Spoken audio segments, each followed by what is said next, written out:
John Moorehouse with Fightful.com, here with the man who has recently returned to action, former Ring of Honor World Champion, former IWGP Intercontinental Champion, Michael Elgin.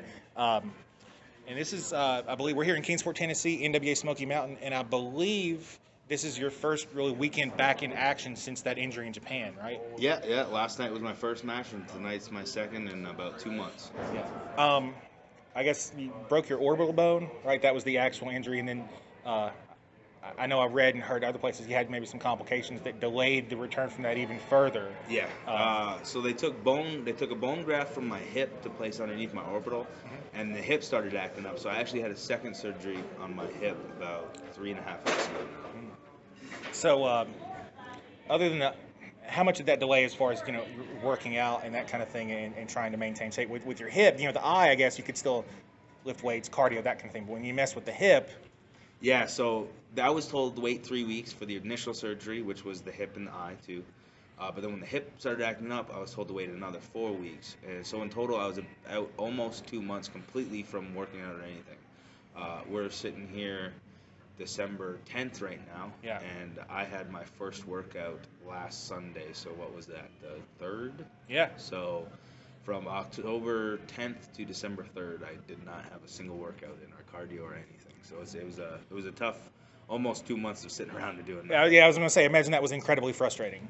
Yeah, when you're so used to working out twice a day, sometimes 7 days a week, depending on the schedule, it really kind of just puts a null in your day, and you kind of try to find something to do to fill that null. And in that process, I started a wrestling company. That's how bored I was for 2 months. So, man, You inflict all that misery on yourself. yeah, but it's been going well so far. We haven't had the show yet, but the support has been tremendous. So I'm giving a place for guys that I think need more eyes on them or deserve more eyes on them, and giving my students an extra place to work. So all in all, I'm happy that something good came of such a crappy situation. And it's a very tradition-rich area, for Kansas City. You go back Central States and all of that, all the way back to those days. Yeah, and that's part of the thing I'm trying to bring back. I find people try to reinvent the wheel rather than change the look of the wheel. And I still want to change the look of the wheel, but also make sure it's still a wheel. Right. And there's a lot of tradition there that has kind of been overpassed and not taken into consideration with promotions that run. And I hope to bring that back to the St. Louis area. And really, there's certain areas you learn about, like fans from all over fly to PWG, and fans from all over fly to AAW now. And there's certain promotions that get a rep, and although I'm not really putting out the money that either of those promotions do, I want to put out a successful company where you get to see matches you would never see, and get to be get your eyes on talent that you didn't really know was out there, but are so good that you need to know that's out there. And I want it to be a destination for wrestling fans to at least drive into, and really pay attention to the scene.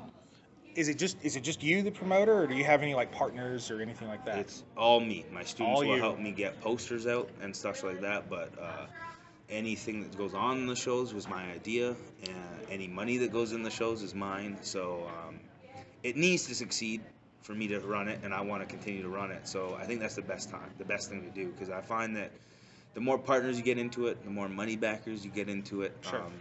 You don't put as much thought into it because you really have nothing at stake. So once you have something at stake, you want it to succeed, and you really need it to succeed. So I was going to give you a chance to plug at the end, but we're talking about it now. How can people keep up with Glory Pro? I know you have a YouTube channel as far as watching the shows, watching matches, that kind of thing. Well, we plan to release one match from each show on YouTube to get a taste of the product we're putting out. Our DVDs are going to be available, as well as downloads on Smart Mark Video. And if you follow online, either follow my personal account at MichaelGlyn25 or at Glory Pro 2017, and all the info goes out through both. Even with the injury, I mean, it was a big year for you. The full contract with New Japan, you won the Intercontinental title, and I think the first ladder match ever in New Japan. And I'm sure the injury, while it was frustrating, how do you feel about the way this year went for you, injury aside? Injury aside, it was definitely, the most successful year in my career, and without sounding egotistical or cocky, I think this was the year that everything that I thought about myself, now fans see it. And that means a lot, because without fans that support me and support wrestling as a whole, we can't do this for a living. We can't do this even just as a weekend hobby. If people aren't following, aren't supporting, and we can no longer do that. So the year was successful for me in so many aspects, and I'm just happy that I've been able to put a new light on me and garner the following that I do. And, just the reaction, when I watch some of your matches in New Japan compared to, I don't want to slight American fans, but the way that the fans in New Japan react to some of the power spots you do and that kind of thing, there's got to be a good bit of validation in that for you to hear some of the reactions, to some of the things that you do over there. Yeah, because it's a different crowd. They react different ways. And why I think that is because nobody's trying to be anybody else over there. I'm Michael Elgin, and that is special over there. Tanahashi is Tanahashi, and that's special over there. Naito is Naito, and that's special over there. Okay, and I can go on and on and on.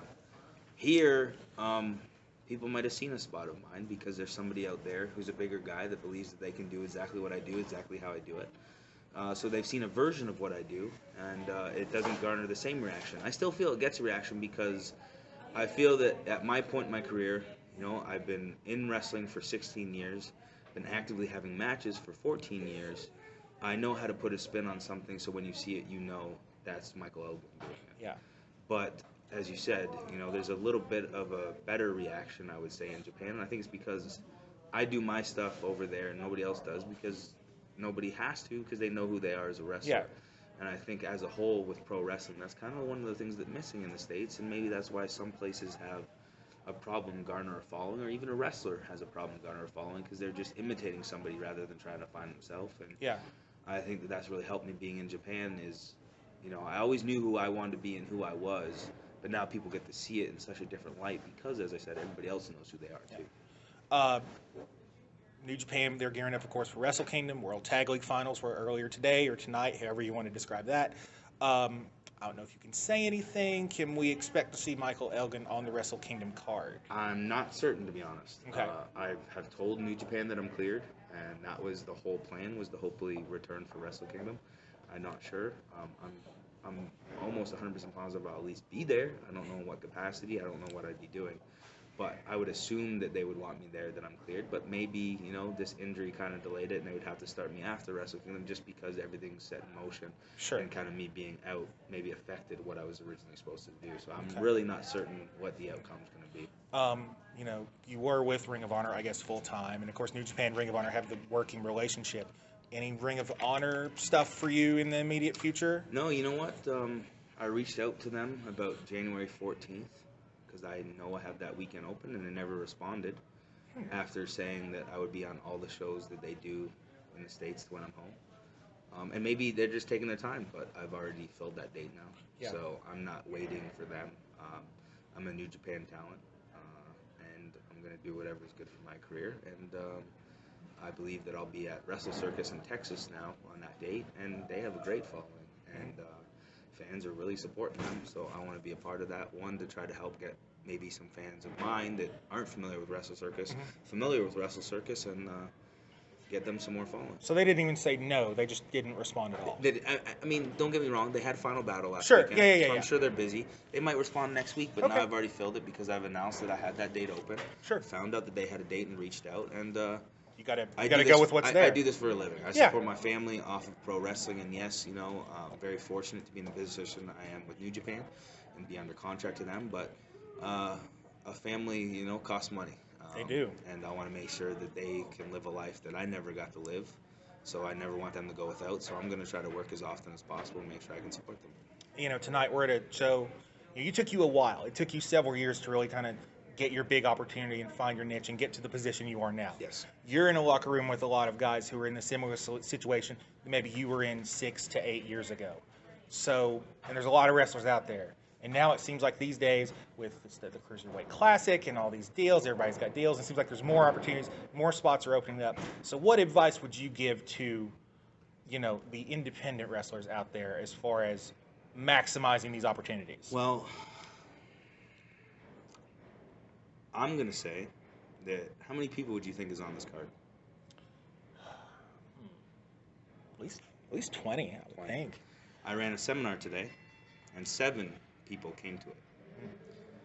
So I'm at the spot I'm at because I took every chance I could to learn. It wasn't very pricey. It was $20 to do the seminar. They're making at least $20 tonight. It's worth it. And 7 out of 20, and some of those people weren't even on the show. They came here specifically to do the seminar because they felt I could help them understand wrestling in a different light. I just held a camp this week, and I'll tell you, the difference I saw in the guys who took part in the camp in 5 days was unbelievable. To the point where they came in as, okay, this is a good wrestler. I could put him in the opening match too. Holy shit, you could be in the main event against anybody I brought in, and you would not look out of place. Because wrestling, it sounds so weird, but the little things that make a pro wrestler, a great pro wrestler, are all little things. It's just little things sprinkled throughout. And unfortunately, we're in a place and time with wrestling where there's not a lot of teachers out there that focus on those things. With seminars, I often get people who have training, who have been wrestling for a while, and that's all I have to focus on because they know how to take a bump. They know how to do a move, no matter what move it is. So little things are going to help them, and they, as you said, at least in your, I think there might be more than 20 that I see. There probably are. But let's say there is 20 and 7 people took my seminar. I know 2 of those people are not on the show, so that makes 5 people out of 20, which means 15 people missed the opportunity to learn for $20. There's not many things in this world you can buy for $20, and there's definitely not a lot of knowledge you can buy for $20 that they missed out on. So it's almost disappointing because I know if I was in their position, and I know because I've done it. I've been at a lower aspect of my career, and a Samoa Joe is on a show, and his seminar cost me $40 or $50, and Bobby Roode or Scott D'Amore or a Low-Key. Or Davey Richards before I got to be working with him in Ring of Honor. They were upwards of $50 sometimes. And you know what? I was making $30 on the shows. So I had to pay $20 out of my pocket plus the $30 just to take part in it because I wanted to perfect my craft, and that's how you get better. So as shitty as it is to say, and I don't mean to sound like a dick, and if they feel like I can't teach them anything, well, I'm sorry that they feel that way because they could probably teach me something too. $20 is not a lot of money, and I'm kind of disappointed that more people on the show didn't take advantage of me being here to be able to speak with me. Fair enough. How can people keep up with you and with Glory Pro, social media, anything you'd like to plug? Now is your chance. Well, as I said, my Twitter is at MichaelElgin25. Glory Pros is at GloryPro2017. And if you're not a fan of me, all I ask is that you support wrestling, whether it be NWA Smoky Mountain, whether it be Ring of Honor, PWG, Evolve, whatever local shows in your neighborhood. Please just support wrestling, as I said, because it gives guys like me or other guys that are on the show an opportunity to get better and an opportunity to be front of fans and do what they love. So if you support pro wrestling, you're supporting me as a whole, and that's really all that matters.